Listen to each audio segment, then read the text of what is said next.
Ukraine update. In today's video, we'll be discussing the latest going on the front lines of Ukraine, as well as Ukrainian-Poland relations, and this update will also take us to Africa. This is going to be an insane ride, so make sure you guys stick to the end. Before we get into today's video and analysis, make sure you guys like this video, comment your thoughts down below, and subscribe. Join the Fact Army. Now, moving on to the infamous spot, Robotyne, we have a Ukrainian assault with strikers or armored fists that lost, according to many, 7 vehicles. This was a very costly Ukrainian assault, as you're seeing on screen, a very costly Ukrainian assault. However, they did manage to land the troops in, and the Ukrainian troops took over the trenches, and there is fighting going on somewhere over here for those trenches. Ukraine has taken them. Russia's now bombing those trenches, and I'll keep you guys updated about things going on in this area around here. Also, Verbove, there are Russian drone confirmation videos of Russian drones attacking Ukrainian troops over here in trenches very close to Verbove. Not going to show you guys those videos because the drones are literally dropping right by the fleeing Ukrainian soldiers. I don't want to get demonetized by YouTube or get a strike or anything like that. Russia continues bombing the Ukrainians, drone attacks on the Ukrainians. It's the same typical stuff. And yeah, Ukraine is going to launch their final push very soon.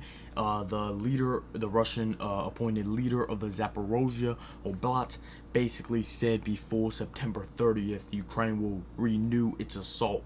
Now, personally, do I think this is going to make big gains? Going from what I've seen in the past, no, I do not think so. I think this is going to be a very grinding offensive, and if Ukraine can take Novopavlovka and Verbove, it's going to be very grinding. It may even take weeks and even a month to take these settlements, just from going off what happened previously. Tokmak, in my opinion, is out of the question. I do not think Ukraine will be there even close before the deadline in November. And Melitopol, anybody saying Ukraine will get to Melitopol before the end of this counteroffensive, or at least before the end of this year, because Ukraine can keep this counteroffensive going for as long as they want, basically, is kidding themselves. Ukraine's not reaching Melitopol. This counteroffensive, in my opinion, if their goal is to take Tokmak and Melitopol, is going to be a failure. Now, moving on to this area here, Novodonetsk, Novomanilske, this area over here.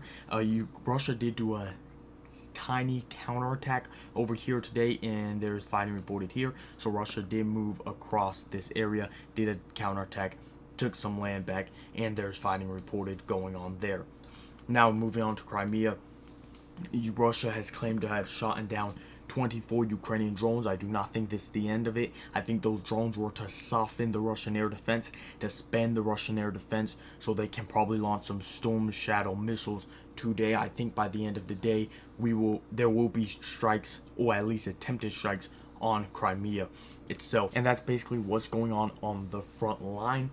Now, moving on to Poland and Ukrainian relationships, things have been kind of rocky, and I'm going to say what nobody has been saying about Poland and Ukraine. Everybody's saying this is doomsday for Ukraine, and that Poland is abandoning Ukraine. I've been called a conspiracy theorist sometimes, and maybe I am. However, I do not think Poland is really mad at Ukraine as they are putting on. I think the West knows that the Russian counteroffensive may gain ground and may lead to the capture of Kyiv. Personally, I don't believe the Russian counteroffensive is going to be very successful. It can be successful. I think it has the ability to be more successful than the Ukrainian counteroffensive, and to even capture what the Ukrainians have captured in their counteroffensive. However, I don't think it's going to be a very successful counteroffensive to the point where they're actually taking oblasts and stuff like that. The beginning stages of the war, the Kharkiv counteroffensive, those days are over, and now it's going to be a grinding attacks, grinding counteroffensive from now on. But the West knows that their equipment may get destroyed and stuff like that, so I don't think Poland and Ukraine are as against each other as it's seeming.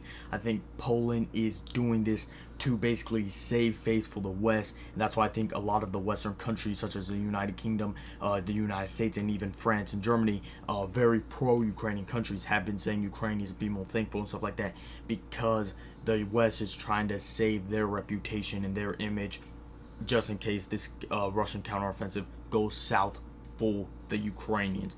That's why I believe it's happening. Is Poland really mad at Ukraine? I believe there's truth to this. I just don't believe it's as big as Poland is making it out to be. I believe there's some back end things going on, and the West knows what's really going on. Of course, that's just my theory on what's going on with Poland and Ukraine. Now, moving to Sudan, what does Ukraine have to do with Sudan? Well, a lot, because according to CNN, their drones attacked Russian-backed Sudanese rebels that were fighting the Sudanese government. And as you can see from this footage, these drones are tearing in and obliterating this convoy of Sudanese rebels going on here. Many people are saying that was Ukraine. Only time will tell. I don't think Ukraine is going to say that was them if it was them. But for Ukraine to be extending the war into Africa, I believe, in my personal opinion, this is my personal opinion, is way out of line for Ukraine. And I believe this could be signs of desperation. Ukraine just trying to do anything to basically weaken Russia, because they are very desperate. Like, comment, and subscribe. Join the Fact Army, and I'll catch you guys on the next video. Again, YouTube, I do not condone violence or killing of any kind. I'm simply reporting on what's going on.